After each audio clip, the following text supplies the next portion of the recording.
Ayan.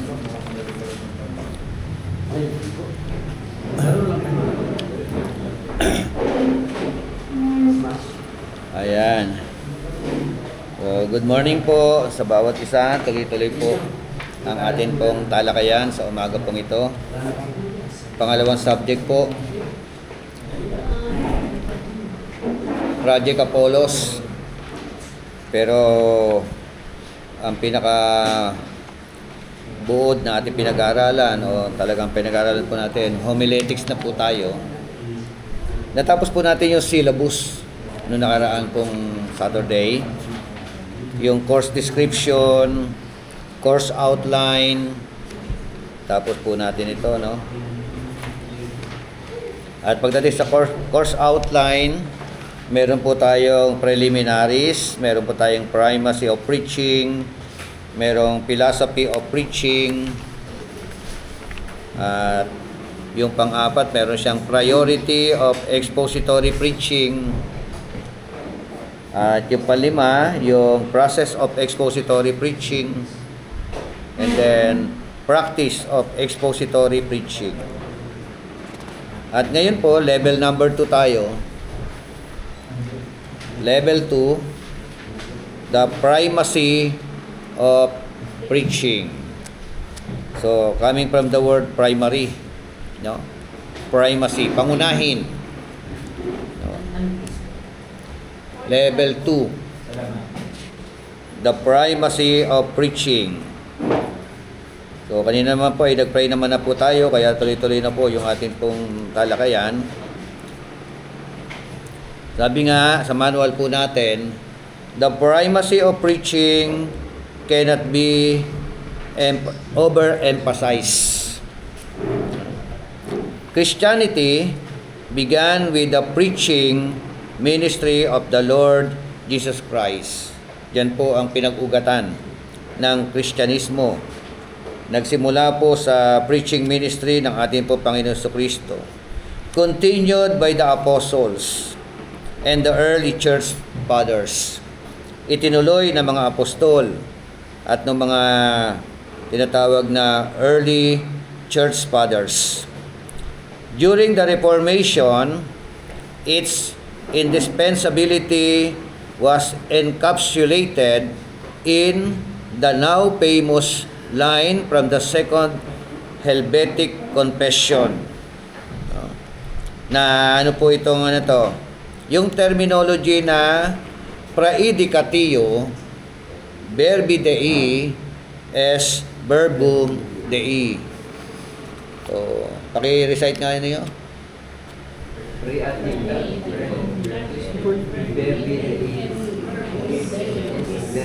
Yun. Praedicatio verbi Dei es verbum Dei. Ano ibig sabihin ng Latin phrase ito Latin word. No? Ibig sabihin niyan, the preaching of the word of God is the word of God. The preaching of the word of God is the word of God. Sa Tagalog, ang pangangaral ng salita ng Diyos ay dapat ang ipangaral ay ang salita ng Diyos. Hindi salita ng tao. Di ba? Kasi napakadalas sa mga preacher, sa halip na salita ng Diyos, salita ng tao. No? Nangangaral sila, wala kang marinig na word of God. Walang exhortation in connection to the word of God. Nakakapag-motivate naman. Nakakapagpasaya, nakakapag-equip, di ba? Pero walang salita ng Diyos na ginagamit o binibigyan ng pagpapakahulugan. Morning po, madam. Morning po. So, basa nga po muna ang 1 Peter 4:10 to 11. 1 Peter chapter 4 verse 10 hanggang 11.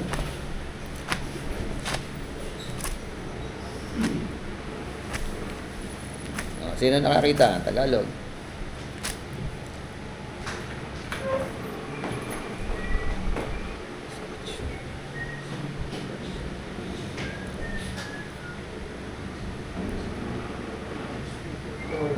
Basa.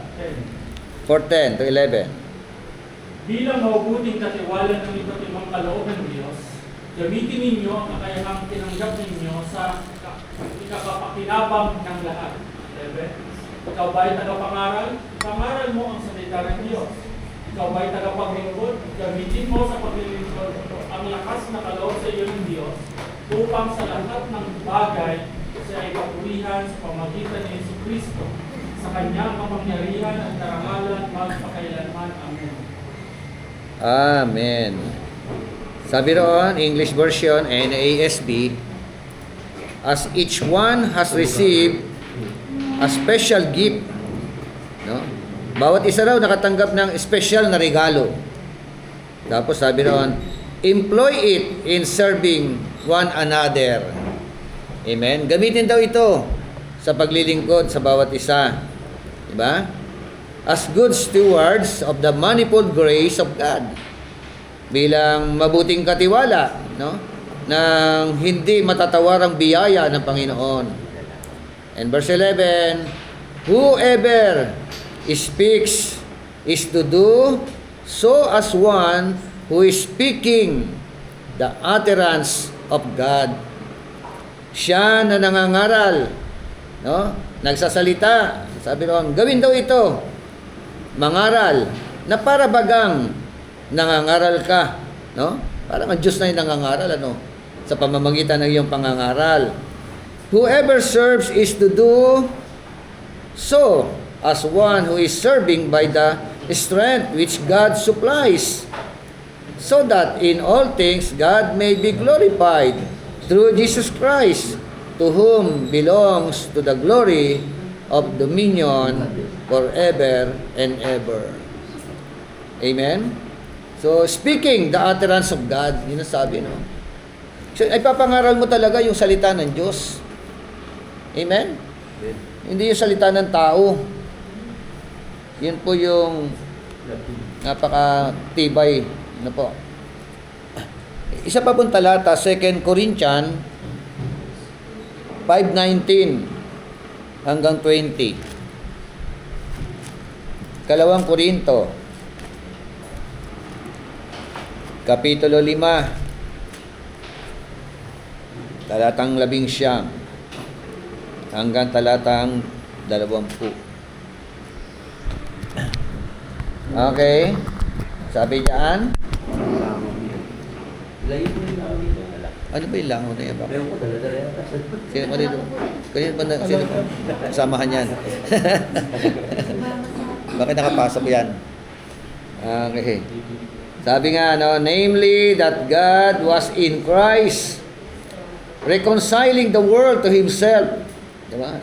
Yun ang purpose nila, no? Reconciling the world to Himself, not counting their trespasses against them. And He has committed to us the word of reconciliation. Ano yung nakakommit sa atin? Nakakommit sa mga mananampalataya? Committed to us the word of reconciliation. So, kita nyo, no? Kasi ang preacher, ang mga mangangaral, nandiyan ka sa gitna eh. Sa gitna ng dalawang magkalabang grupo. Nasa gitna ka, paano ka mapapatayan? Ano? Kaya nga eh, nanggugulo eh. Hindi. Ganyan. Wala pong Hindi pa ba yung dumapo? Kasi pag tinignan natin yan, hindi, kailangan patayin yan. Ang dali mo. Pang hampas tayo, hampas. Hindi pa dapuin mo na. Ay, hinapay. Kunin ko na nga itong sumisang muna. Ayos. Iba naman yung pumas. Hindi. Ayan o, book. Baka matapuan ko yun. Ano yun? Ginawa mo kami assignment, ha? Kaya nga. Saan na yan? Ano na? Halika ito. Ito. Yan na. Ayun o. Oh. Buhay ka pa? Buhay? Kalipad na. Nabulabog na yan. Nabulabog na yan.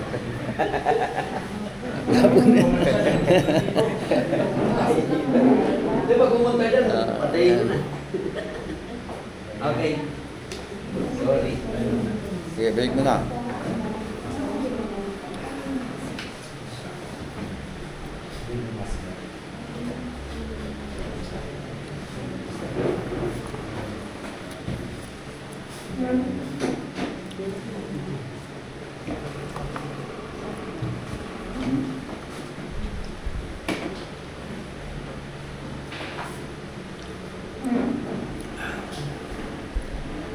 Okay.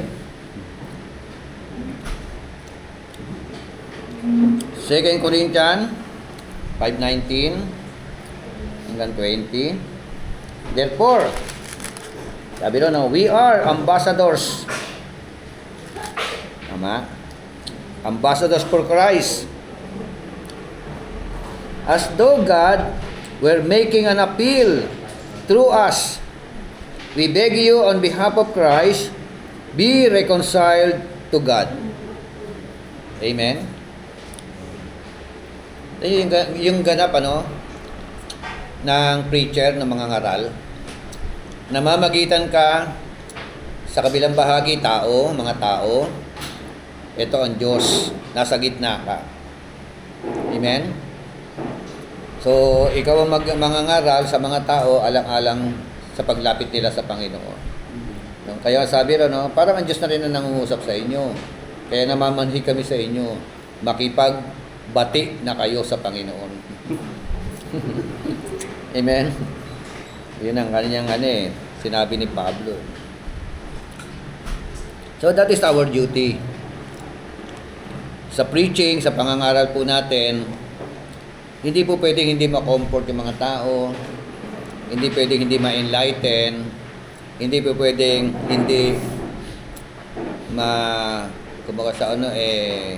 mabago ang kanilang mga buhay. Kasama po yan sa atin po mga gampanin. So, ano raw ang praedicatio verbi Dei, es verbum Dei?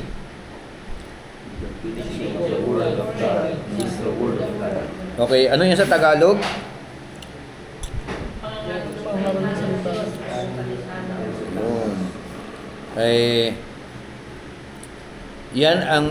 Yan marami nagkamali ang maraming mga pastor, maraming mga ngaral.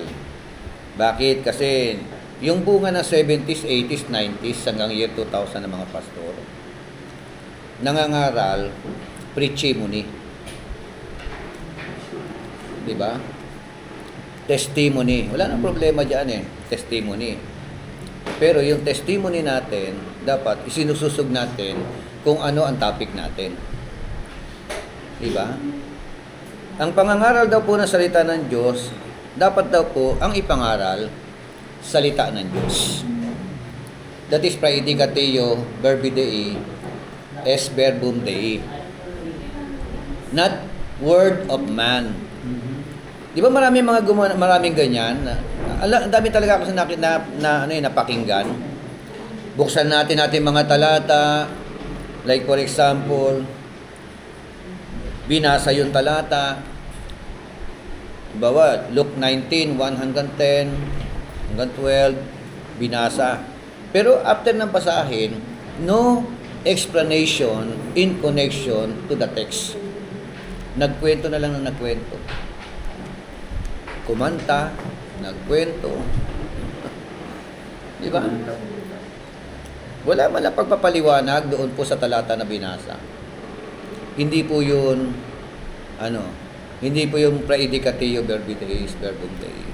Preaching po pwede yun. Pero hindi po natin masasabing praedicatio yun. Kasi ang praedicatio verbi Dei, ang ipapangaral mo, Word of God, na na-interpret mo. No? Yun ang ine-explain mo. Kaya yun ang hamon sa bawat isa po sa atin. Kaya dito, sa 1 Peter o 2 Corinthians chapter 5 verse 19. 1 Peter 4:10 to 11. Nasabi raw, yung nangangaral ng salita ng Diyos, parang Diyos na rin ang siyang Padala kami ng Diyos. Ito sinasabi ng Lord. Di ba? Nakipagbatiin na kayo sa Panginoon. Okay. The preaching of the Word of God is the Word of God, but only as far as it is. So merong tinatawag na characteristic, katangian. Masasabi po natin, ang preaching natin ay praedicatio. Verbi Dei es verbum Dei. Number 1, dapat merong tinatawag na accurate interpretation. Mahalaga po yun. Accurate. Pag sinabing accurate, tugma, swak, di ba? Eksakto. No? Tamang pagbibigay ng kahulugan. So, yan po yung yan lang, malaking hamon na po sa bawat sa po sa atin yan. Kaya napakahalaga ng hermeneutics. Napakahalaga ng exegesis. No? Exegete it properly. Hindi po pwede paghiwalayin ang hermeneutics at saka homiletics para mag-asawa yan. Diba? So, malaking trabaho na po yun for you to interpret properly. Diba? 2 Timothy 2:15, study to show yourself approved unto God, a workman who need not to be ashamed, rightly dividing the word of truth. Take note, rightly dividing the word of truth. Mahalaga yung paghimay-himay. Properly dividing the word of truth. Okay. Pangalawa, dapat meron tinatawag na relevant application. Relevant. Sa Tagalog na relevant? Angkop. Angkop. Tugma. Oo. Kasi po ang Bible, mga binabasa po natin, it has only one proper interpretation. Tama? Isa lang talaga. Kaya yun ang kailangan matumbok natin. But different form of application. Iba't ibang kaparaanan ng tinatawag na pag-a-apply. Di po ba? So, at pangatlo, and the Spirit-filled proclamation of the Word of God. Spirit-filled. Mayroon ba nangangaral na hindi puspos ng Espiritu?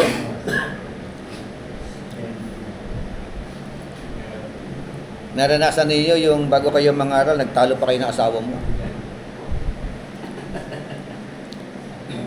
Diba? Na halos ayaw mo tumayo kung pwede may papasahan ka lang. Ikaw muna.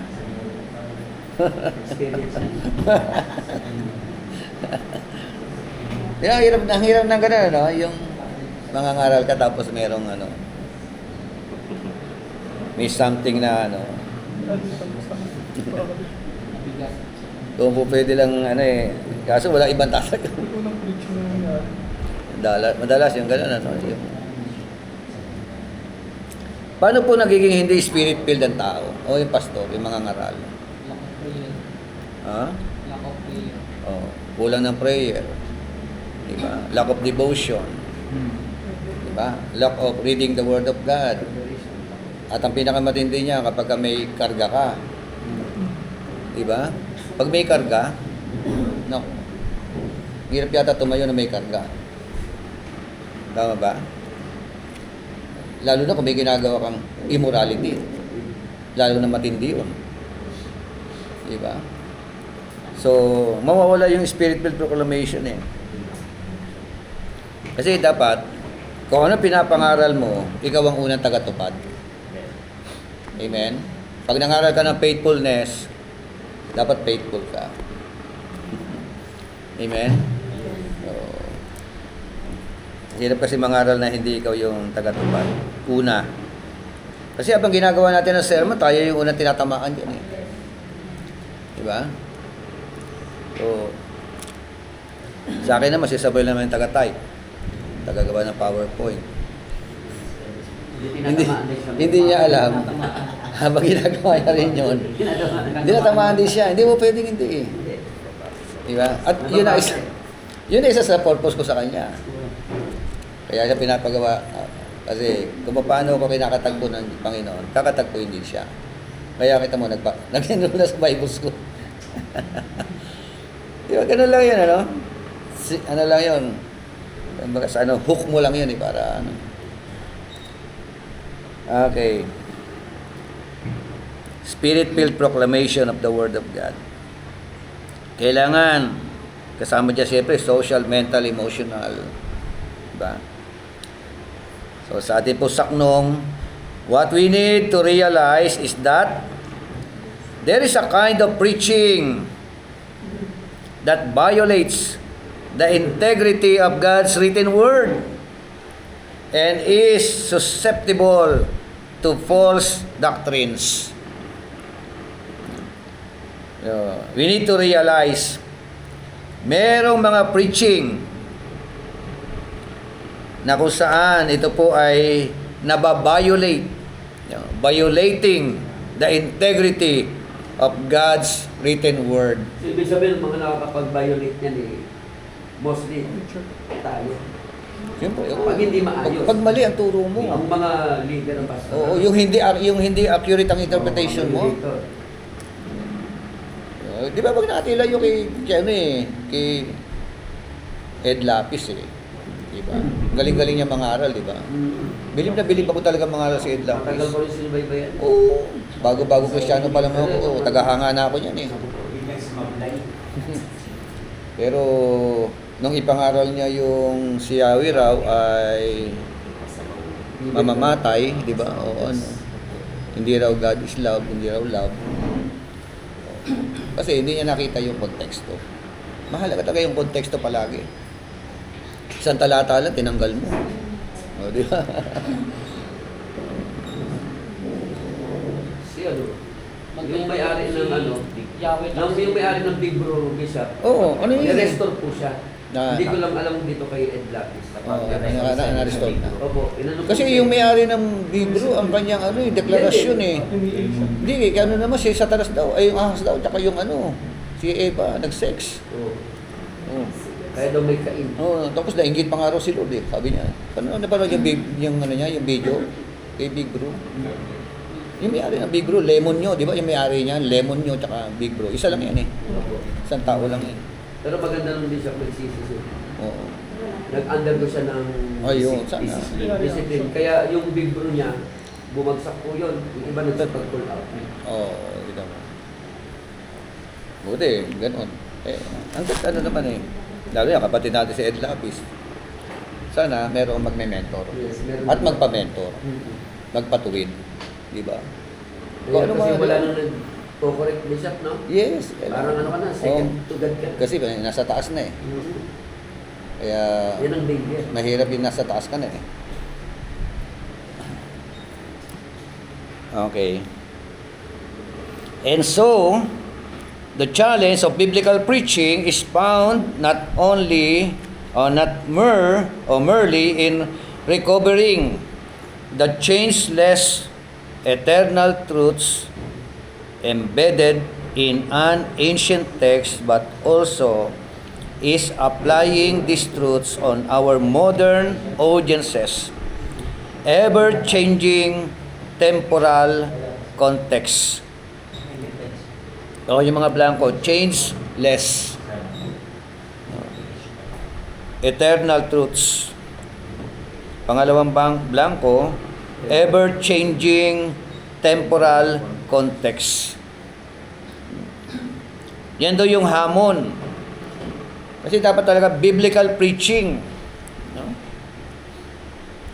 Ibig sabihin, is found not merely in recovering the changeless eternal truth. Hindi lamang daw ito yung yung challenge po sa atin, yung ma-recover talaga. To recover yung changeless na hindi mababago. Diba? Hindi magbabago yung eternal truth na ito. Kaya yung hamon sa atin ito ngayon. Kasi nangyari na bago eh. Nagkanya-kanyang interpretasyon eh. Nagkanya-kanyang pamamaraan ng interpretation. Diba? So, actually, marami po tayo mga pre-understanding bias, laman ng utak natin ay turo sa atin, yung pala, mali. Diba? At yun ang karga ng utak natin. Yun ang laman ng isip natin. So, kumbaga sana nabalahura yung tinatawag na salita ng Diyos. So, actually, ito pong salita ng Diyos, ito po ay hindi pwedeng baguhin. Ang kailangan lang natin, matumbok natin ang tunay na kahulugan. Malaman natin ang tunay na kahulugan. At yun ang atin pong ipapangaral sa tinatawag na yung contemporary audience. Amen. Other one, how then do we maintain the balance or bridge the gap between the world of the ancient text and the world of the modern audience to be both scripture and pertinent. Scripture and pertinent. Ano ibig sabihin ng salitang pertinent? What does pertinent means? P-E-R-T-I-N-E-N-T. Pertinent.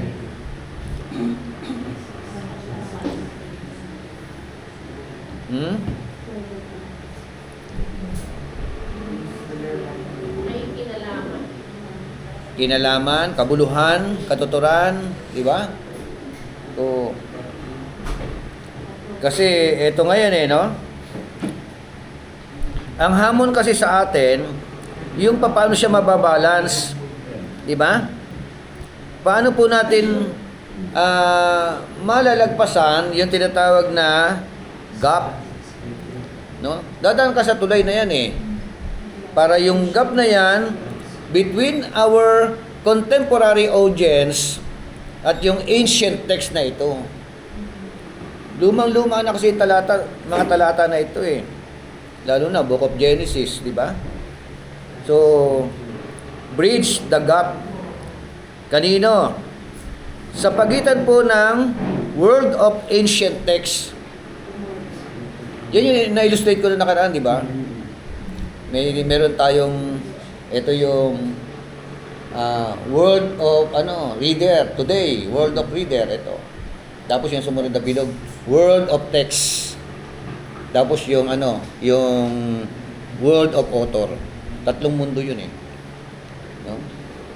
Mundo ng magbabasa, ngayon yun.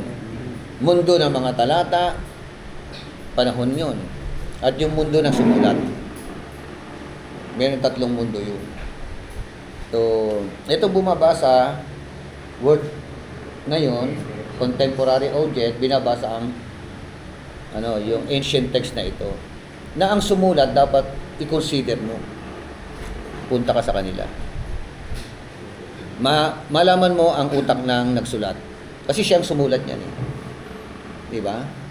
So, kaso nangyayari, ito yung contemporary audience, babasahin ng talata, binabalik agad. ICGCs yun.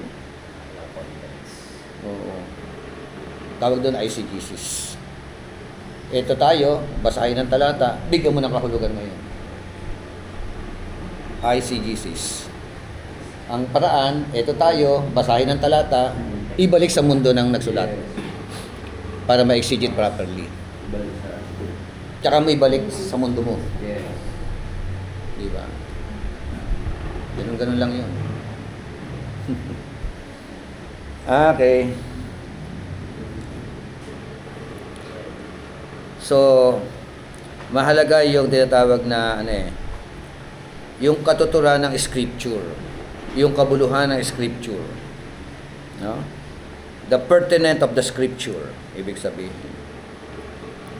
Another one, the answer is found in the methodology one employs in sermon development and delivery. Yan. Pag sinabing methodology, ano yung ibig sabihin? Tagalog? Pamamaraan. Di ba? Pamamaraan.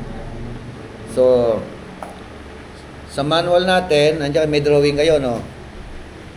So, ito po, ito tayo. Yung nakatayo doon sa alambre ba yan? Yeah.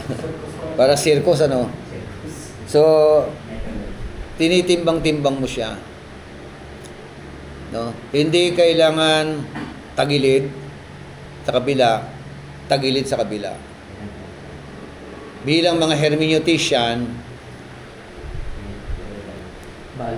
balance siya, di ba? Kasi pag hindi ka balance, ma-extreme ka. Di ba? Pag hindi ka balance, mauuwi ka sa kultong pananampalataya. Kaya binabalanse ang Bible. Amen.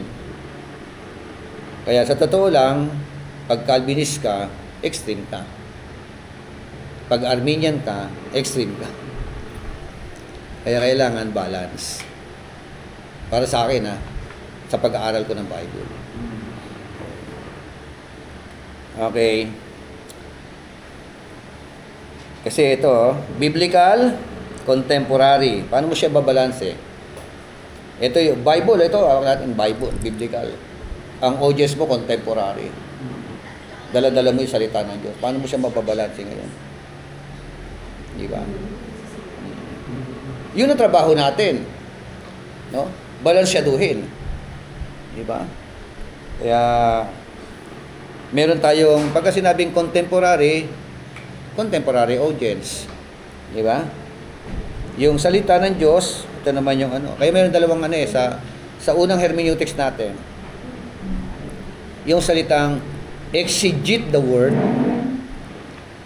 at yung ikalawa, exegete the word. Exegete the word of God. Exegete it properly. Dumaan sa proper exegesis.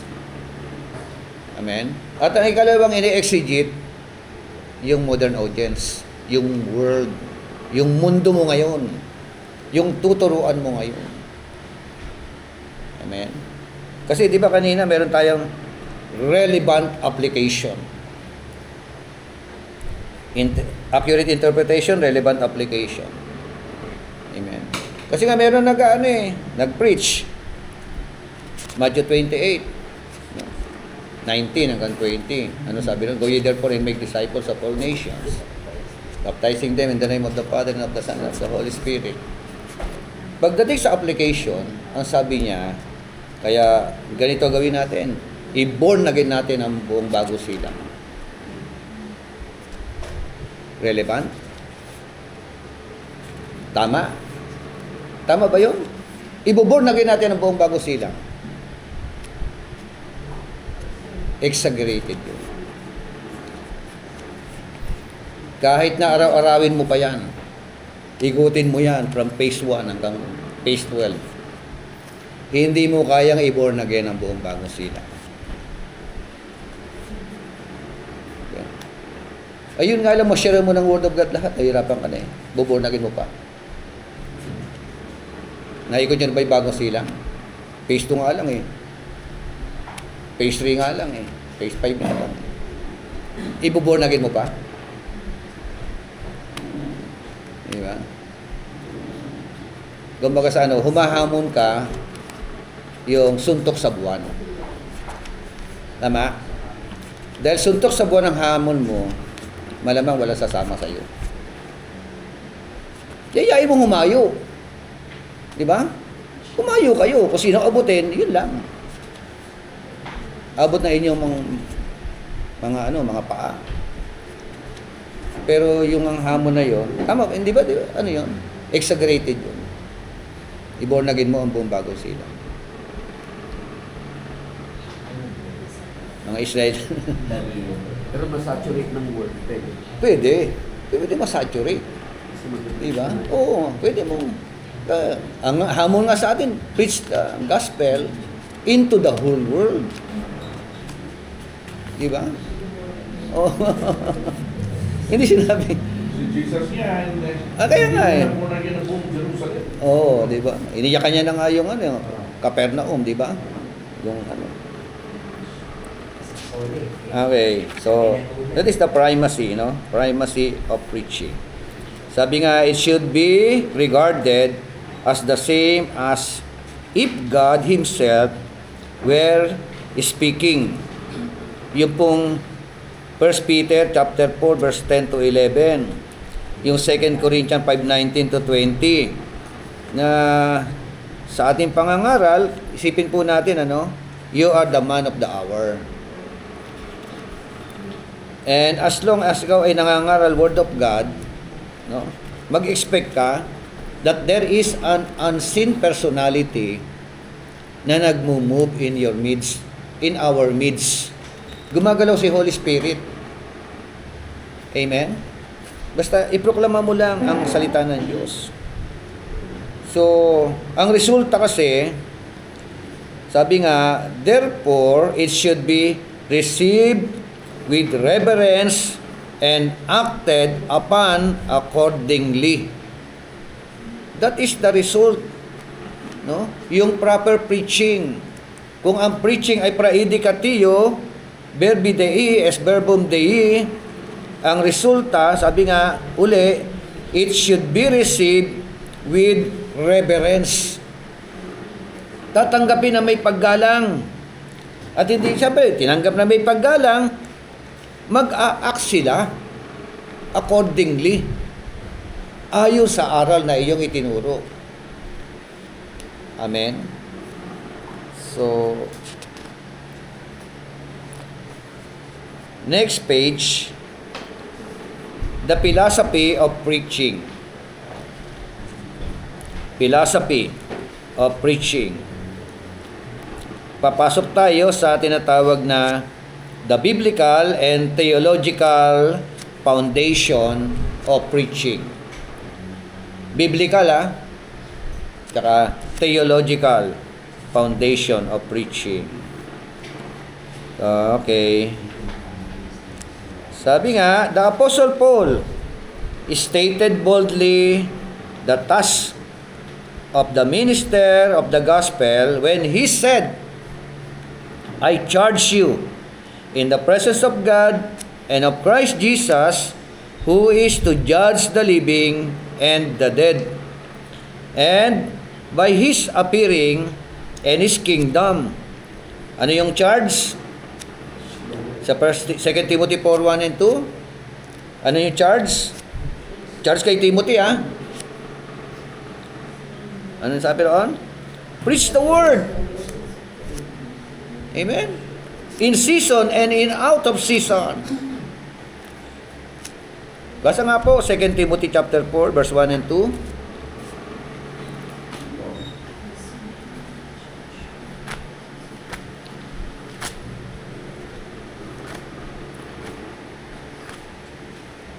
Second Timothy. Sabi dito, I solemnly charge you with the presence of God and the presence of our Lord Jesus Christ. Ano raw niya? Who is to judge the living and the dead. And by His appearing and His kingdom. Ito na yung charge, verse 2. Preach the word. Be ready in season and in out of season. Reprove, rebuke, exhort with great patience and instruction. Amen? So, That is our duty. That is the duty na sabi nga ni Pablo kay Timothy, di ba? Preach the word. Kailan? Pag gusto mo lang? Kailan? Every Sunday lang ba? Di ba? So, ang sabi raan, yun. Maging handa, di ba? Be ready. Napapanahon o hindi napapanahon. Amen. Tapos sabi rebuke, ay reprove. Reprove. Ano ibig sabihin na reprove?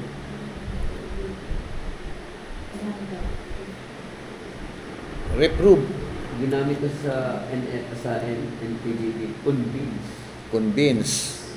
Sa NASB kasi reprove. Ibig sabihin, meron ka talagang ano eh, yung word eh.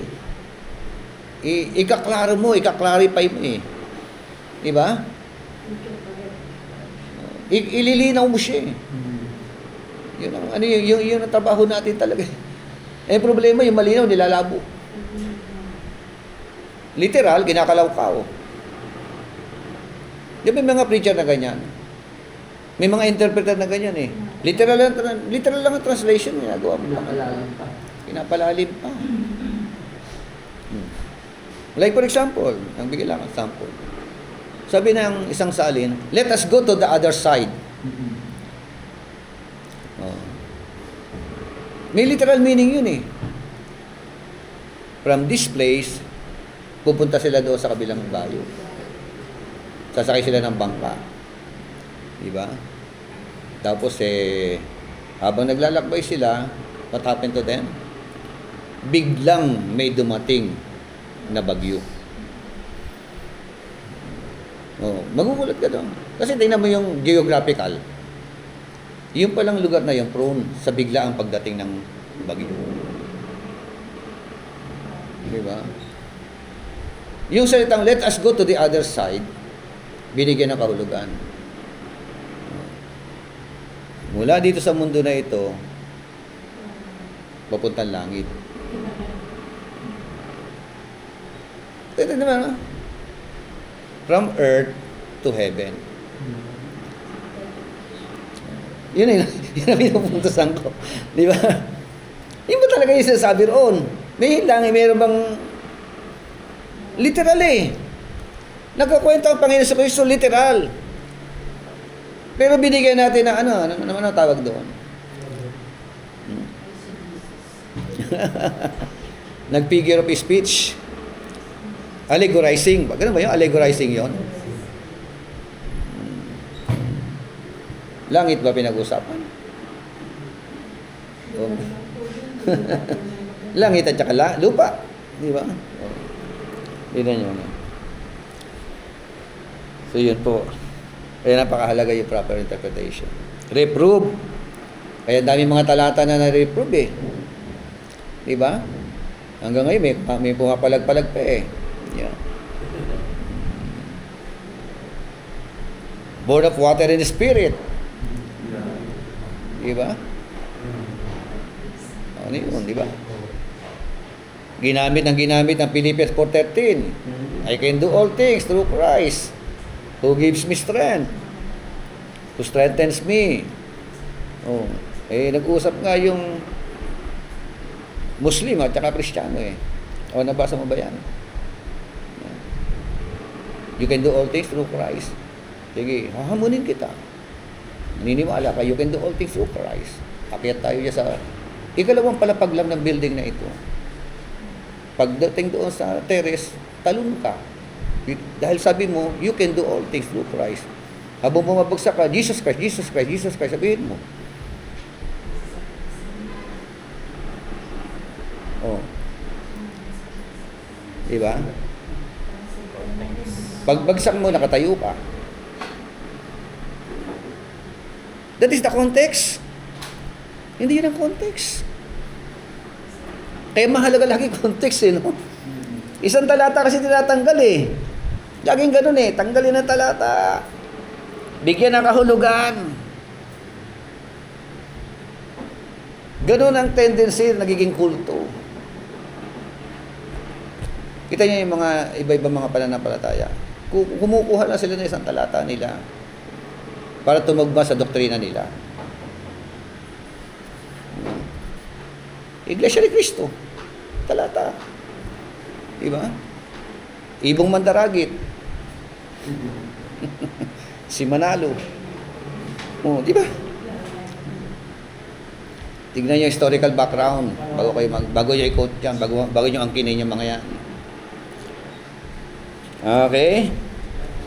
So, a theology of preaching must begin with a conviction that the preaching is a mandate.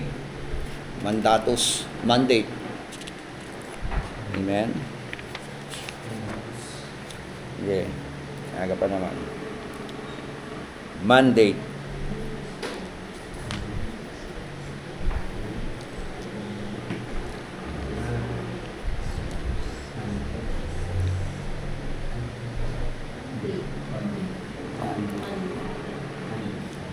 Another one.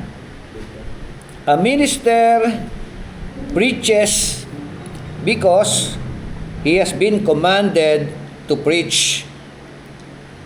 This mandate serves as the basis for a theology of preaching. Amen? So, we are mandated for what? Commanded to preach. Amen?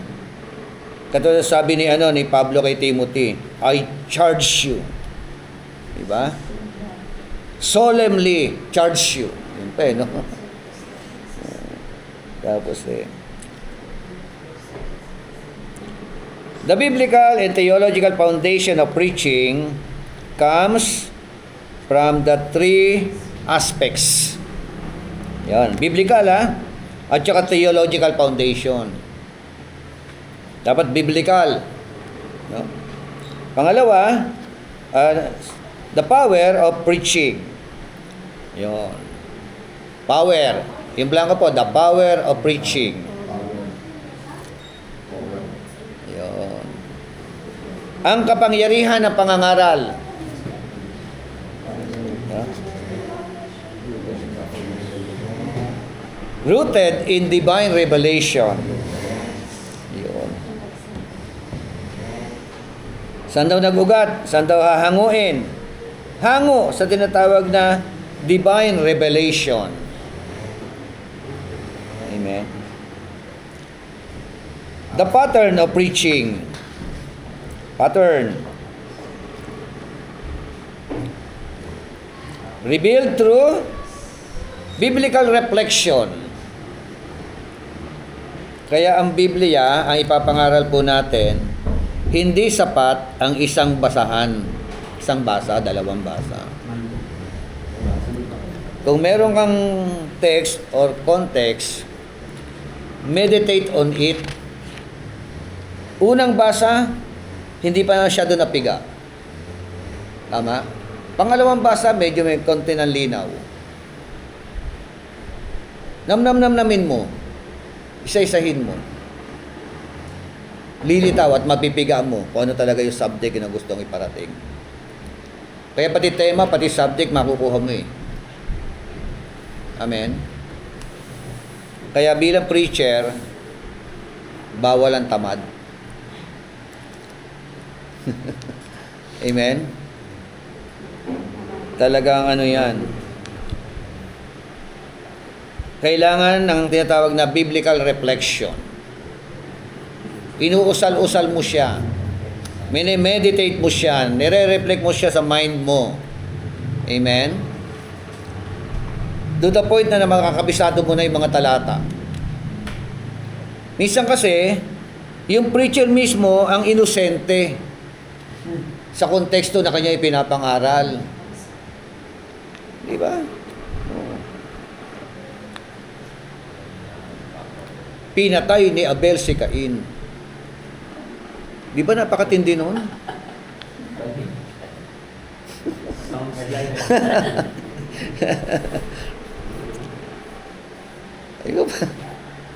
Anong talata, Pastor?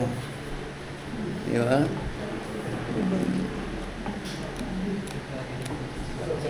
Minsan nga, nagpaano yung Santa Cena, no?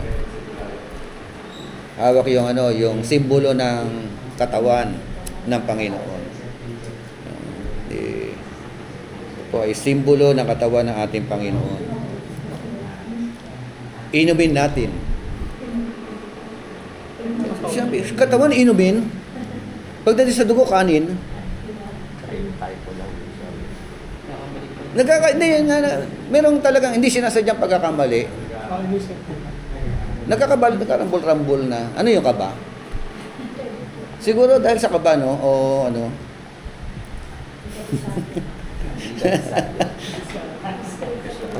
Bumabaliktad yung no?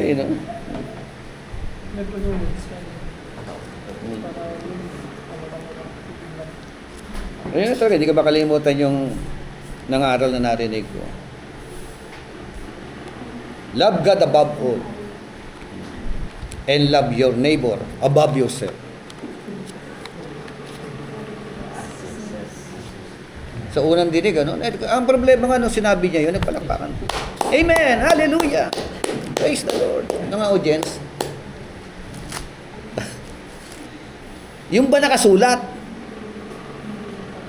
O, di ba? Love God above all. Di ba? Love your neighbor as yourself. Hindi above yourself.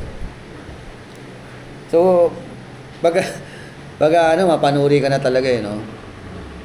Pag kayo may mga nangangaral na.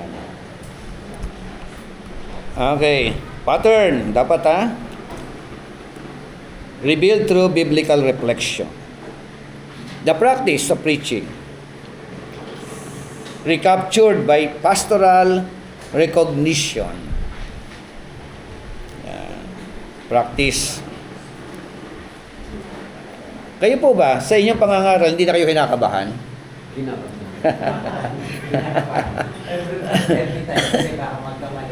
Di ba? Sabi, pag hindi ka na kinabahan, kabahan ka na. Pag hindi ka kinabahan. Kabahan ka. Pero kinakabahan kami. Common yan, natuloy yan, kakabahan ka. Pero may encounter mo, malalagpasan mo yun. Amen. Ang mahirap kasi pagka hindi mo nalagpasan, yung iba kasi hindi talaga lumalabas na lahat ng mga nila yung gesture sa pulpito. Di ba? Mga unnecessary movement. Oo, yun, unnecessary, gumagano'n pa rin ng kamay. Pinupulupot mo rin yung tali ng microphone sa kamay mo. Di ba? Nabalubod na lahat. Matanggal na sa saksa. Ito yun, yung mga gano'n yun. Kaya, yung lalabas, yung may laway ka na rito, di ba? Hindi mo namamalayan. Bumubula-bula yung kabilaan. Kailangan kalmado ka talaga, kampante ka talaga. Kaya, yung mga mannerism natin in the pulpit, Meron naman ako nakita ko sa kanya, pagka nagsimula siya magsalita sa pulpito, pumipikit na siya. Nagsasalita nakapikit. Salita. For God so loved the world that He gave His only begotten Son, whosoever believe in Him. Physical mannerism na lang. Di ba? Yung maling preaching. May mga pastor na gano'n. Totoo yun. Di ba may mga Paano kung ganun talaga siya? Kaya nga. Hindi niya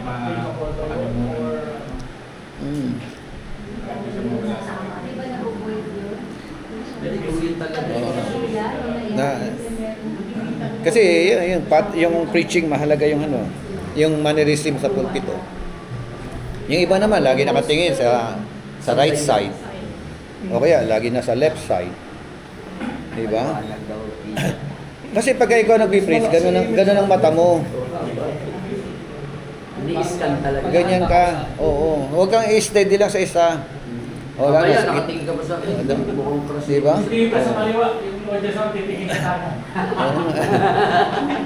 Ay bakit lagi nasa kanan yung mata ni pastor? Hindi iwasan si pastor. Ayun pala, merong sexy doon. Lagi na nakatingin sa Di ba? Kaminsay. Nakala siya naging Oo. Taliwas. Yun nga. Kaya nga, isa yun sa, sa preaching. Malabas yan. Dapat yung paglabanan yung mga ganyan mga ano. At saka, take note ha, kahit gaano ka na katagal na preacher, minsan, kakabahan ka, depende sa audience mo. Di ba, ano? Oo. Nung ano nga, dati meron tayo preaching clinic dito. Pagka magpipreach yung estudyante, pinagpipreach yung estudyante. Grabe, dagundong ng mga dibdib nila. Bakit? Kasi sabi nila, kapwa estudyante makikinig eh. Tapos andun ako. Nakikinig din ako. Ginigradean namin. From 1 to 10. 10 is the highest. 1 is the lowest. Diba? So, may mga ganong ano. Kaya practice lang yan. Mm-mm. Kailangan mapaglabanan, ano. Oo. Eh ako rin, dati takot din ako humarap sa tao eh. Pero napapractice lang. Amen? Nasubukan niya na mag-speak sa seminar. Yung mga seminar. O, pastor, ikaw ang speaker sa ano, kasama ka. Sa seminar, di ba? Purity. Ayan. Ayan, oo. Seminar na yun. Kasi iba yung seminar. Iba pa yung preaching ng seminar. Iba yung preaching sa church mo every Sunday. Kasi dito, body of Christ na to eh, makikinig sa'yo. Tapos depende sa audience. Diba? Diba? Makikinig sa'yo. May mga bishop, may mga reverend, may mga archbishop. Siyempre, mga leader of the church yan eh, di ba? Medyo ano yun, magkakaiba, depende sa audience. Pero pag nakasanayan mo na, may konting kaba lang, pero kayang-kaya nang recover yun. Madali na lagpasan yun. Oo, kaya practice lang yan. Sabi nga, practice makes perfect. Amen? Pero actually, ano yung bishop eh. Kasi lahat tayo may kanya-kanya tayong mannerism eh. Oo. Lahat ng tao walang. Ay, gusto mo talaga ma-perfect yung the way you stand in front of an audience. Kinakailangan mag-aaral ka ng public speaking. Grammar, una yung grammar. Kinakailangan yung paano ka to. Nung high school ako, nabanggit niya tungkol sa public speaking. Kasi may subject kami sa public speaking. Naturo yung paano ka tumingin ng direksyon gano'n. Yes, Lord. Kaliwa, kanan, Yeah. diretsyo. Hindi yung... Mayroon kasi nagpipreach na ito, yung nag-iisip siya na pagpipreach siya na tumitingin sa taas. O, yung iba, nasa notes lang nakatingin eh. Oo, yung iba nasa baba. Nasa notes lang. Kasi ano naman, mannerism naman ni Freddy Aguilar, pag kumakanta, halos buong kanta niya nakapikit. Okay. Ninanamnam niya siguro. Kanya-kanyang mannerism niya, balik. Ang sabi ng isang public speaker, kung gusto mo talagang ma-perfect yung pagsasalita mo, eh mag-aral ka talaga ng public speaking. Paano ka tumayo, tumindig, paano ka kumalaw na kamay, paano ka lumakad, pakaliwa, pakanan, paano mo ita-timing, pati yung boses mo, yung mga ganon. Ngayon, kapag yung isang pastor, hindi nag-aral ng ganon, talagang, ano yun. Pero ang mandato lang naman sa atin to preach. Hindi naman to public speak. No, nagalingan natin, usayan. Saka iba-iba rin ang mga pastor, iba-iba ang mag-deliver yan. Oo. Hindi tayo pwedeng ilagay sa isang standard. Hindi yun. Oo. Dapat, Depende sa personality. kumbaga, yan, katulad niya sinabi, may kanya-kanya tayong manilisin. Kanya-kanyang style. Ako manirisin ko, kapag ako ginaganahan sa pagpipreach, nagbubukas ako ng nagtatanggal ako ng butones, tapos babalik ko rin. Hindi ko na papansin ko siya nakakapansin. Ay, ganyan pala, no? Kata mo, no? Kasi minsan tatas yung pantalon ko, tapos bababa ako na naman. Sa pababa. Pero hindi napapansin yun. Oh, sila nakakapansin nun eh. Pero dapat may IC. Kaya yung asawa mo ang makakapansin sa'yo, siya yung mag-sisay niya sa'yo. Siya yung magsasabi sa'yo. Pagka nakita mong gano'n, medyo tumalikod ka ng konti, merong nabuo na dyan, ano? Ano yung kasi?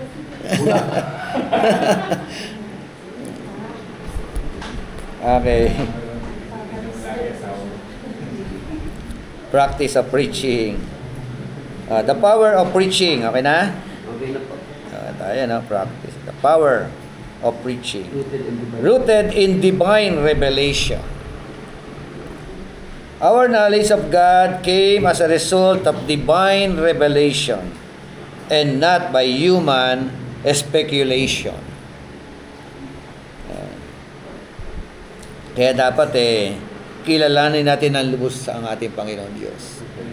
Amen? Revelation yung blanco. In revealing Himself to mankind, God has chosen human vessels to be mediums. Of the revelation. Oo, di ba? Of that revelation. Meron tinatawag na human vessels. Tayo yun. Kanina binasa natin 2 Corinthians 5:19 to 20. Di ba?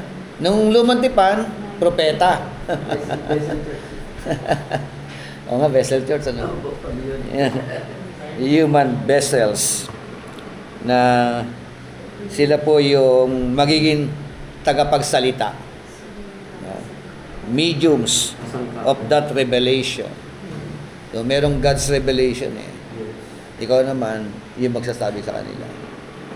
Kaya nga, nang pinaral natin ng 7 churches, ano? Isulat mo sa iglesia, to the church, to the angel of the church in Pergamum, Ephesus, di ba? Laodicea, to the angel of the church, the pastor of the church, not literal angel of the church, the messenger of the church. Kasi siya yung mediums eh. Sabihin mo sa kanila. Ito yun. Ito yung ibahagi mo sa kanila. May message eh. Yeah. Oh. Nakita niyo yun. Kaya tayo yun. Dapat always connected talaga sa Lord. Oo. Diba kung may pinipreach mo? Kaya yan, divine Human. revelation eh. No? Oo.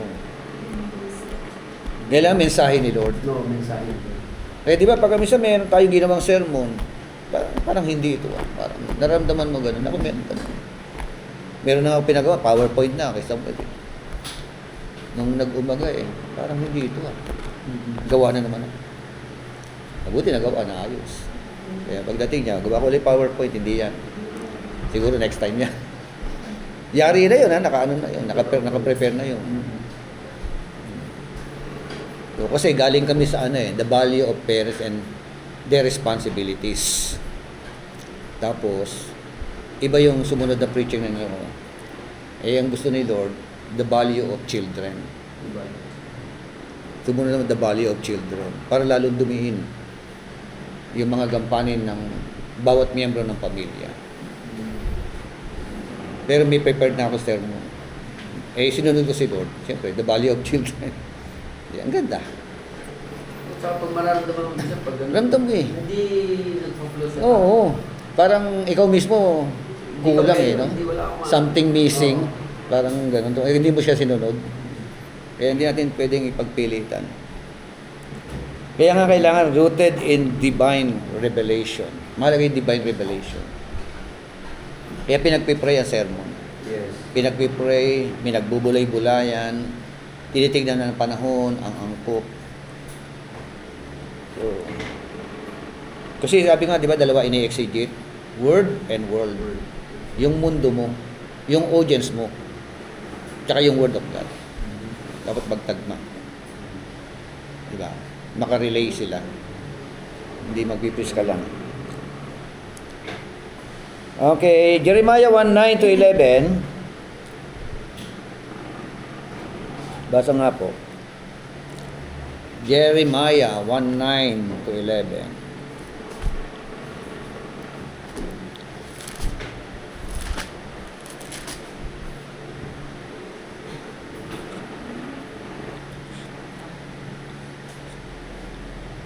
Then the Lord stretched out his hand and touched my mouth.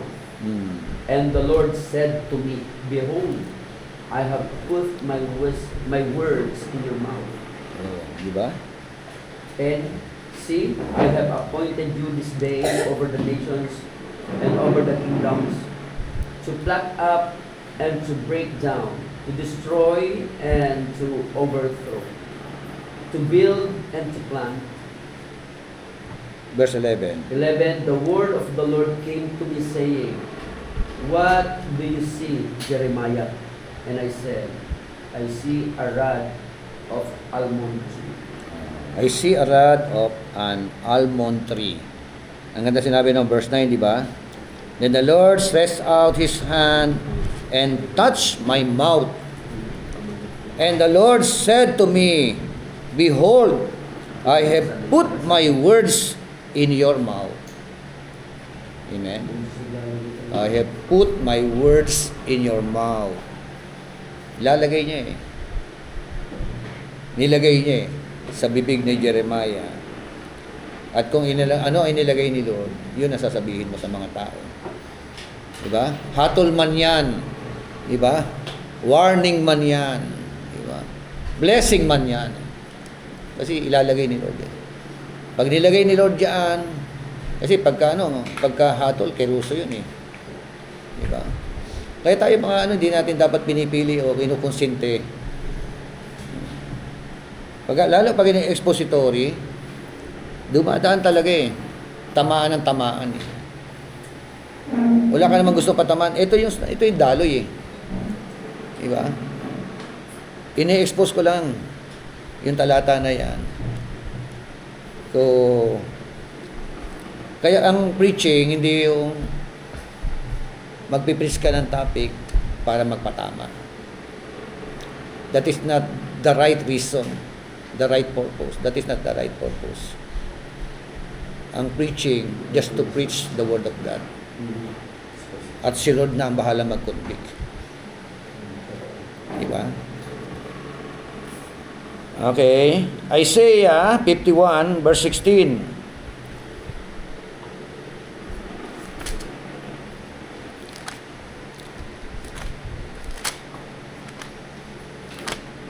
Sabi,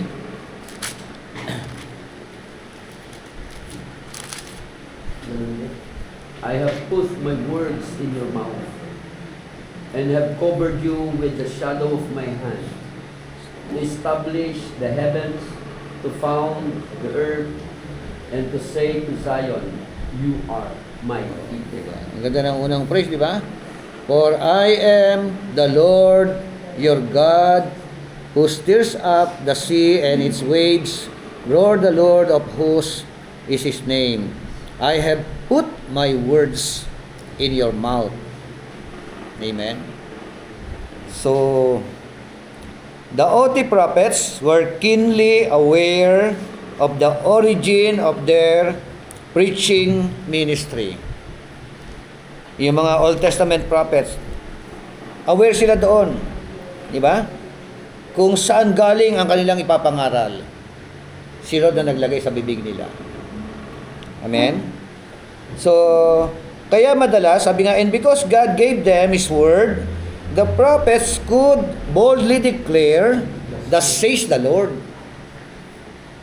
Kasi nilagay ni Lord eh, no? Ito yung gusto, ito sabi ko lang, ito naramdaman ko. So, thus says the Lord. Ngayon po, pwede po natin gamitin ito. Kasi mga di ba, mga propeta, talagang narinig nila eh, no? Nilagay ko yan, sabi ko. Meron pa bang gano'n? Yun nga yung tanong ko. Pwede ba yan natin, no? Meron pa ba? Pwede. Magbabasa ko ng Scriptures. That says the Lord. Yung nabasa Ako dito sa scripture, ano? Pero ito direct eh, no? Direct, ano? Ay, prophecy yung pastor. Oo. Prophesying, no? That says the Lord. Meron pa nang nangyari doon.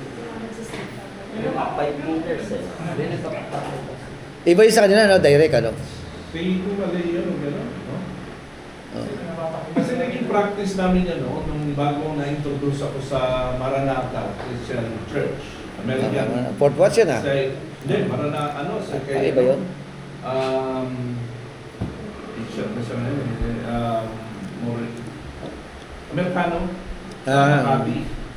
Doon ako na naging charismatic, naging Pentecostal charismatic. Doon ko natutunan yung pagka nag-praise and worship, biglang may magsasalita, "That says the Lord." Ganun, no? Hindi nagpuput sa Bible yun. Hindi ko alam kung saan galing yun. Tapos, naging practice na yun. May mga, yun nga, totoo yun, may mga ganyan churches, may mga ganyan pastor. Tapos tatahimik lahat yun. Sasalita siya. Na parang in authority yung sasabihin niya talaga. Confirm naman yun. Pero hindi ko na narinig yun ngayon sa maraming mga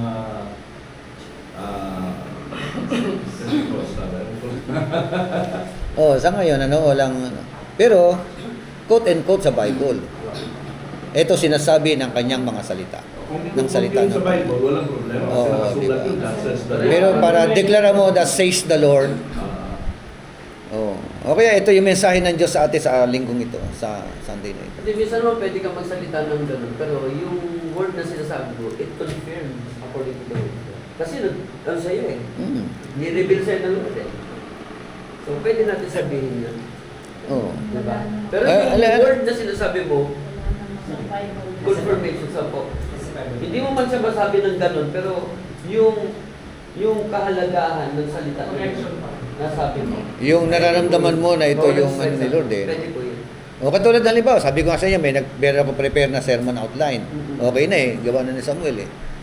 Pero merong ano sa akin ng Lord na ito, ang i-preach mo, the value of children. So pwede ko sabihin, ito ang sabi ni Lord. Pwede. So, that says the Lord. Ito ang preaching ko today. Ito yung sermon na pag-aaralan natin ngayon. Pwede po. Pwede yun. Hindi lang kasi yun naman tatakot eh. Hindi naman doon. Tapos i-expose mo yung talata din, di ba? Salita niya rin naman yan. Pero modern prophets. Kasi di ba sa pag-aaral natin, dalawa yung function ng prophets. Kasi kung mga modern prophets Actually, we are modern prophets eh. Yung mga pastor ngayon, modern prophets eh. By means of foretelling. Yes. Not by means of foretelling. Hindi na.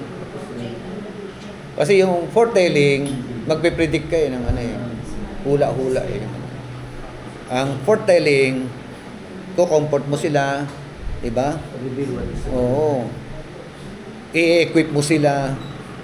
Ganun, yun ang ano, ang trabaho natin ngayon. Kaya, parang prophet tayo. Di ba? Sa function na gano'n, ha? Sa function na gano'n. Pero yung function sa lumang tipan, hindi na gano'n. Di ba? Kasi sa lumang tipan ibibigay ni Lord sa bibig mo, direct eh. That says the Lord, sasabihin mo. Sa atin nakasulat na eh. Already written word of God eh, no? Written word of God. Yun nga eh. Okay. This conviction that preaching is rooted in divine revelation is the foundation upon which all preaching tests. Divine revelation. Dito na po yung sukatan. Ano po? Yung pundasyon na ito. The key, therefore, to effective preaching is not so much mastering certain homiletical techniques, but being mastered by the conviction that the message comes from God. Amen? Actually, sabi ko nga, lahat ito Word of God eh. Tama? From Genesis to Revelation, puro Word of God lahat naman yan eh. Pero, meron siyang particular na topic. Yun ang dapat natin matugmaan eh. Yung particular message of the Lord our God on that Sunday morning. Yung i-prepare ko, Word of God din yun eh. Pero, ang kailangan yung particular na message ni Lord eh, kung anong gusto niya. Amen? Lahat yan Word of God. So, pero may angkop lang na salita ng Diyos na kaya yun ang matumbok mo, yung gusto niya, hindi yung gusto mo. Tama. Di ba? Ganyan kahalaga yun. This conviction that preaching is rooted in divine revelation leads naturally and inevitably to the fact that the Bible is the inspired Word of God. Amen? Inspired Word of God. So therefore, a belief in inspiration and inerrancy, no? Inspiration, tsaka inerrancy. Pag sinabi, ano yung inspiration? Ano magkaiba ng dalawa? What are the difference between those, inspiration and inerrancy? Walang pagkakamali. Oh. Walang pagkakamali. Inerrant. Walang mali. Walang mali. No? So, mahalaga, kilalanin natin ang Bible na gano'n, ano? Yung pagiging inerrant ng Bible. Doctrine, Bible, Word. Mm. So, ano yung inspiration? Sola Scriptura. Diba? Ano ang inspiration? That the Word of God are inspired Word of God. No? Nung sinulat ng human author, yung Word of God na ito, yan, ano? They were all inspired by the Holy Spirit. Amen? So, ano ang kaibahan ng karanasan o nararanasan ng human author sa mga contemporary audience? Tayo ngayon, ano ang kaibahan ng nagiging karanasan natin sa mga human author? Culture. Hmm? Kultura nila. Magkaiba yung kultura. Kultura nila, ano pa? In connection dito sa tinatawag na Word of God. Sa Word of God.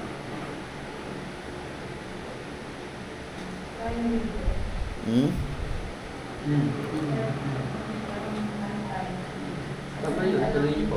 Pinagawa, human author yung author ng Bible. Like for example, Matthew, Peter, Paul, di ba? Second hand tayo dito. Sila mismo. Sila, naranasan nila. First hand silang sinabihan ng Holy Spirit. Isulat nila. Okay. Ano pa? Tayo, nakikibasa na lang sila.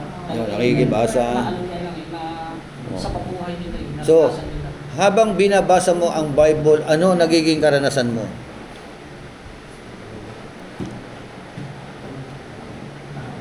Ano? May inspired ka. Nag? May inspired ka doon sa binabasa mo na. Okay. Pagkakaroon ka ng ma-amaze ka doon sa binabasa mo. So meron kang termino na ginamit, inspired. So, parang inspiration pa rin.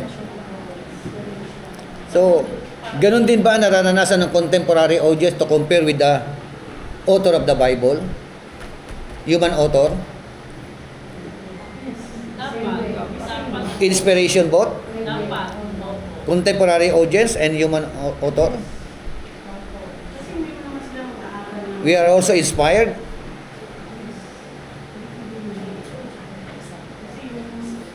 Pag-describe na kay Christ, ito sa unang aspect ba? Hindi sila mag-describe kung hindi sila inspired. So, ano sa Tagalog yung inspired? Inspirado. Ang dami mga Kristiyano, hindi inspirado eh. Na magbasa ng Bible eh. Desperado. Para, di ba? Natidesperado. Desperate nga si Lord. Talaga ay parang merong sudden burst of something na dumating sa iyo na nagtutulak, nag-uudyok sa iyo na umakto, gumawa, o umaksyon, o magsalita sa isang bagay. Na yun yung kaya ka nagkakaganon, kaya ka nagsasalita ng ganon, o gumagawa ng ganon, because you are being inspired of something, no? Hindi naman yun para, may nag-focus nag-motivate sa'yo, yun yung inspiration. Isang force within, Yes. ganun yun. It is true. The Holy Spirit. Parang yung kang na-inlove, nung hindi ka naman na-inlove, wala ka naman ganun. Pero nung na-inlove ka sa, Pagalitan ka na.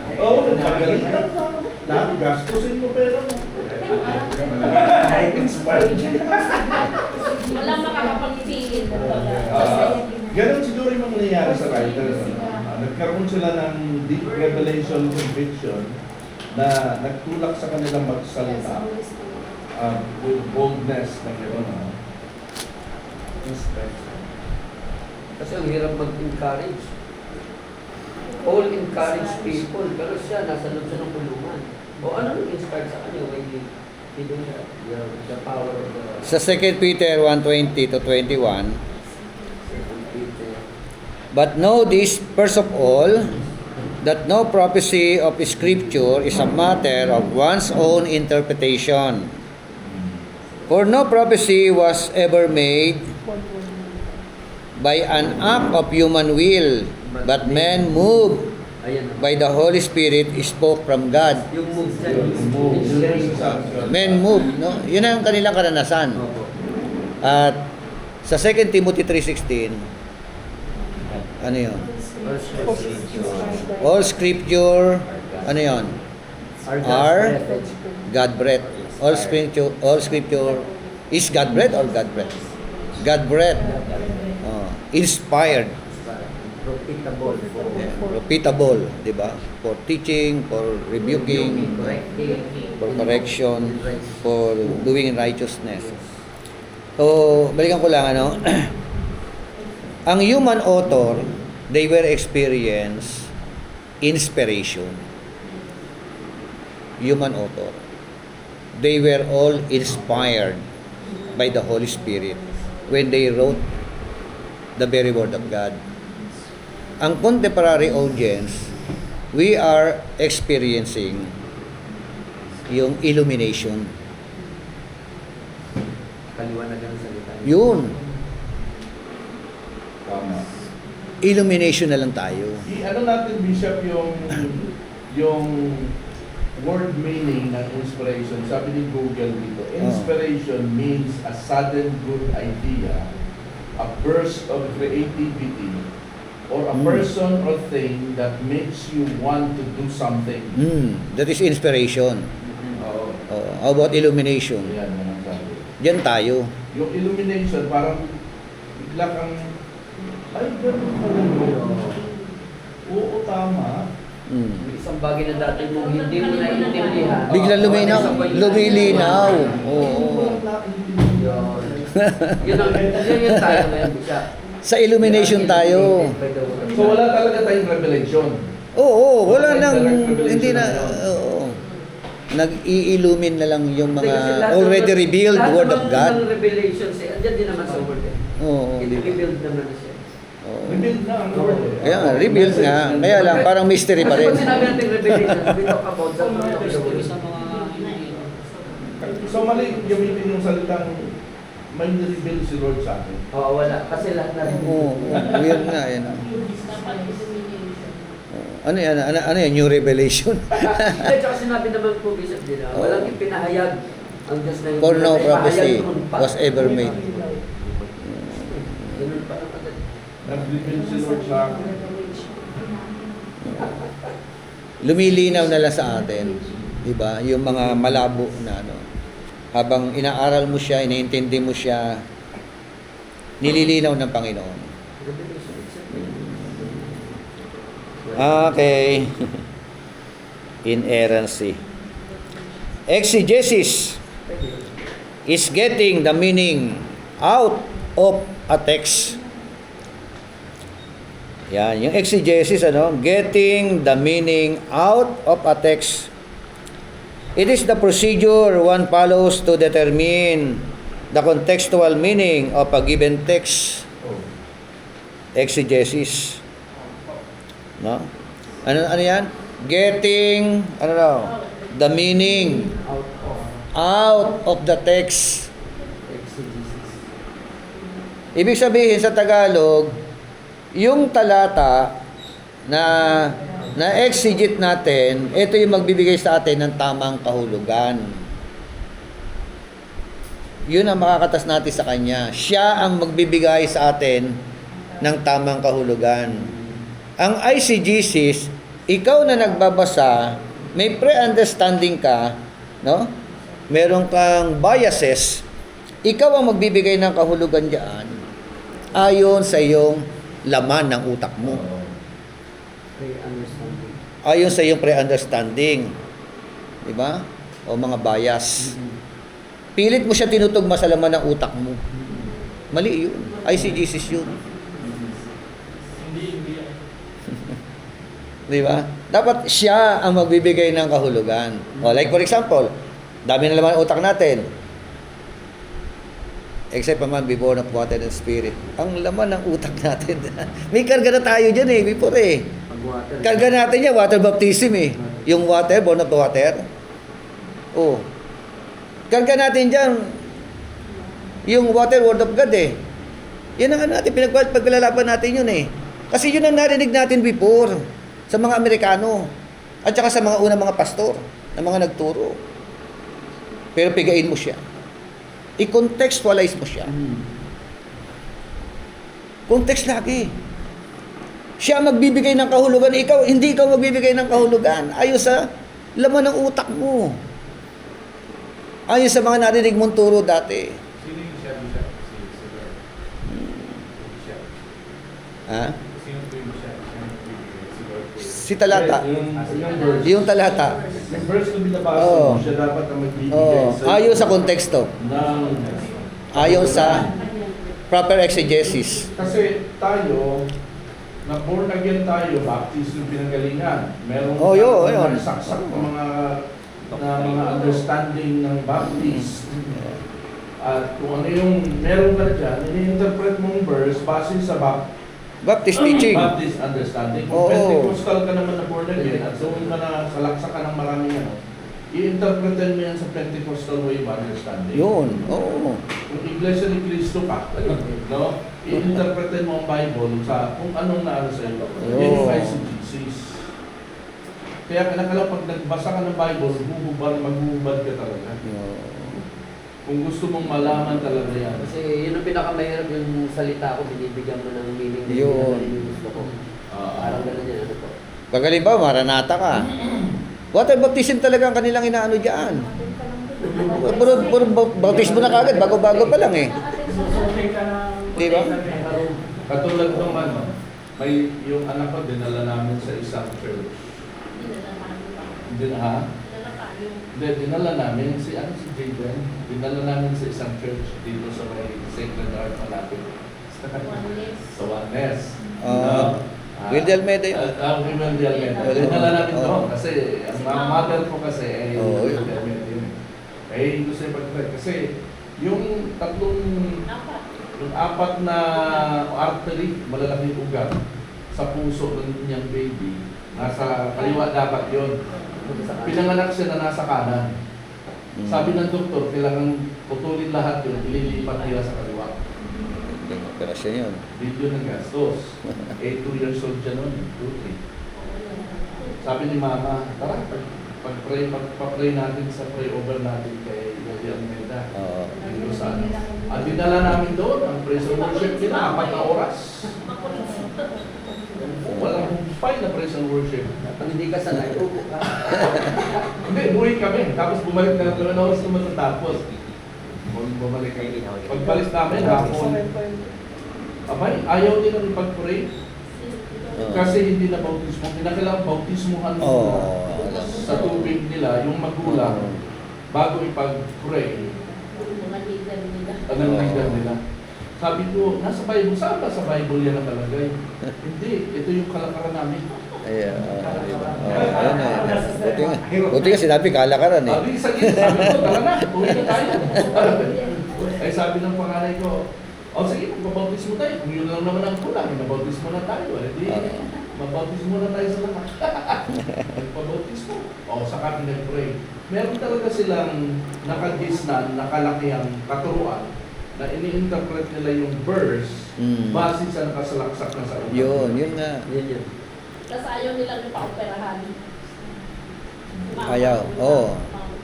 Ayun, bawal pagpa-opera sa kanila. Hindi, ito ang ano daw, mag-faith daw dun sa nananangin. Sabi namin, hindi.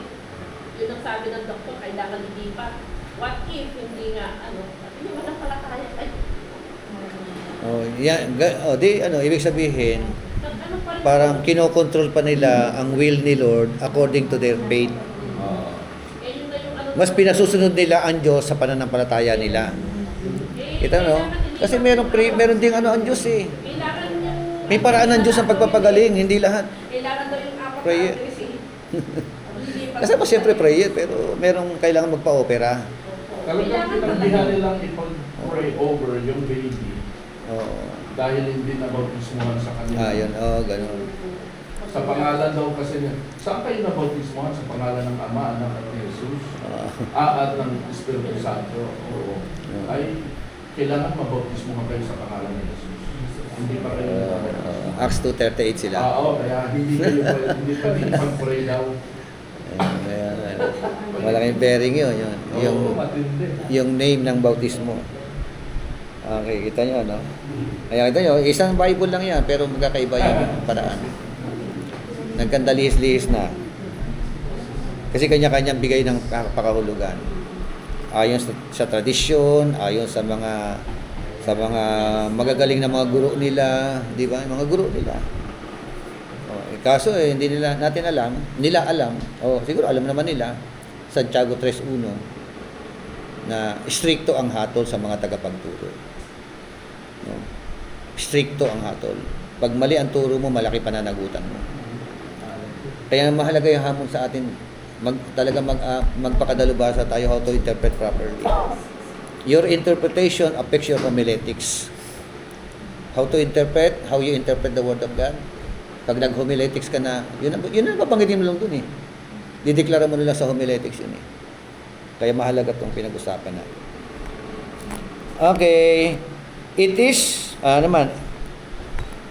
the opposite of eisegesis, which is reading into the text what the preacher would like it to say. Di ba? Reading into the text. Kaya yung mga tanungan, di ba? Ikaw, sa palagay mo, anong masasabi mo sa talata na ito? Anong kahulugan para sa iyo ng talata na ito? Ay, si Jesus ang tanungan na yun. Ganito ang paliwanag ko dyan. Diba? Para sa akin, ito yan. Mga ganun, ito intindi ko dyan, mga ganun eh. Ito yung pagka... Ikot mo muna sinabi ni Paul. Sabi ni Paul kay Timothy. Diba? Quote and quote doon. Sila muna, nakikibasa lang tayo. Okay, the mandate to preach is a mandate to exegetical preaching. Dito tayo, no? May mandatos tayo mangaral, pero siguraduhin mo dumaan yan sa masusing pag-iimbestiga. Amen? Dumaan sa exegesis. No? So, ayan, kita mo, ito, si John MacArthur, kilala niya to? Calvinist yata ito no? Calvinist ito. Pero, tanggap ko naman yung sinasabi niya rito. Ito, sabi niya, no? God gave His true word to be communicated entirely as He gave it. Tama naman, di ba? May Bible eh. That is, the whole counsel of God is to be preached. Matthew 28:20, Acts 5:20, 20:27. No?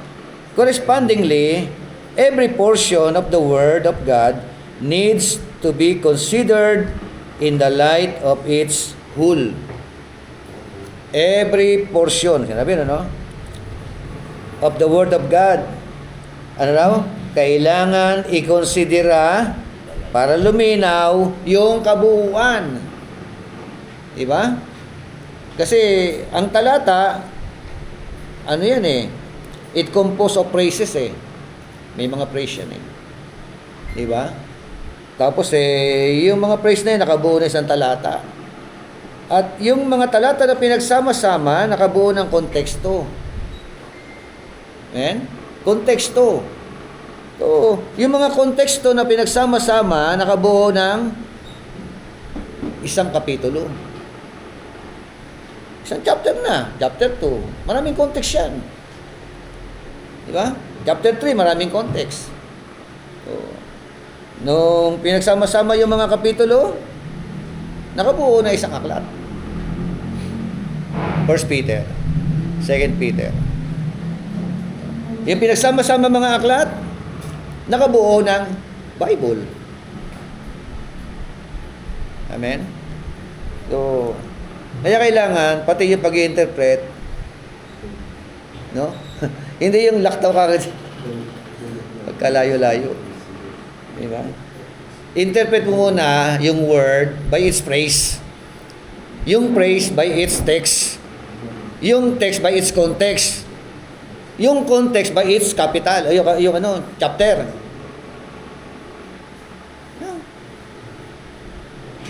Yun ang proper. Yung paraan. Hindi yung lumaktaw ka na kagad eh. Maraming mga ganun sa atin. Oo, madalas out of context talaga. Ang mahirap nga yan, hindi na. Number 2, God gave His true word to be communicated exactly as He gave it. It is to be dispensed precisely as it was delivered without altering the message. Without altering. Ano sabihin altering? Alteration. Yung binabago. Yung mga ganun. Kasi kung ano yan eh. Dalas ganun number 3, only by studying a passage exegetically that yields expository proclamation will accomplish propositions 1 and 2 exegetically in blanco. So here then is the central conviction about preaching. Ito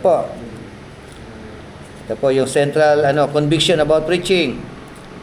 Preaching is not the proclamation of human speculation, but the exposition of divine revelation as written in the scripture. Amen? Ano yung expose? Divine revelation na nakasulat na. As written in the scripture. Amen? Kumaklaro?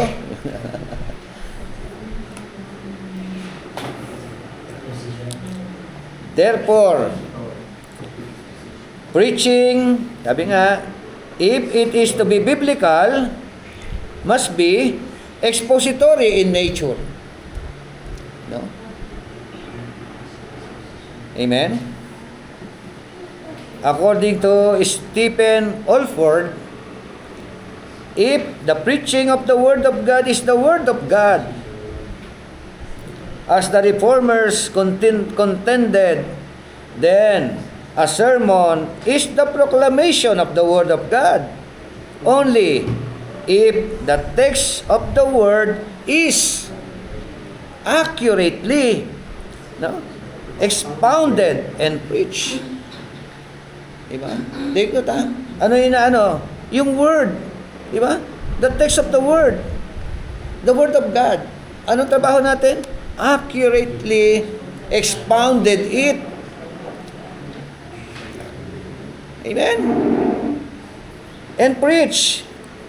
So in the stricted sense of the term, authentic preaching is expository preaching. Amen? So, strictest sense. yung term, para magiging authentic preaching, dapat po expository preaching. Ayon kay Stephen Olford. Okay. The fundamental task in preaching, therefore, involves, number 1, the accurate interpretation. Accurate. Pangalawa, involves the relevant application. Relevant application. And number 3, involves the spirit-filled proclamation of the inspired and inerrant Word of God. Amen? Is there any question, reaction?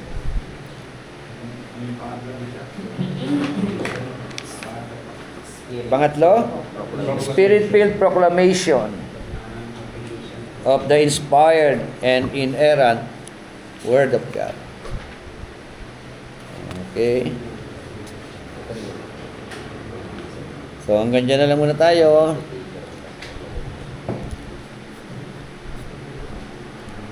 Dapat magtugma yung revelatory preaching at saka expository preaching. Amen? That's all.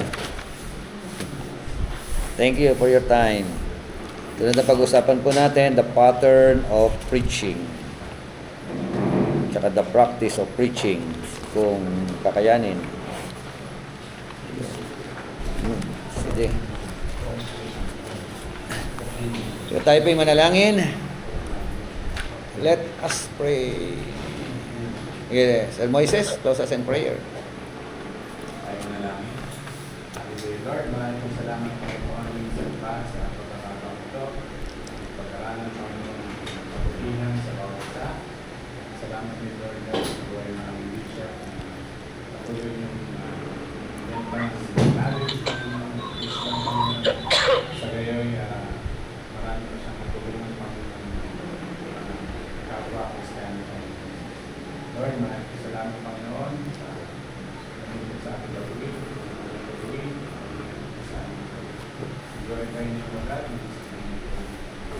Amen. God bless po. God bless sa mga sa online. Thank you po, sir. Thank you, Bishop. Yes.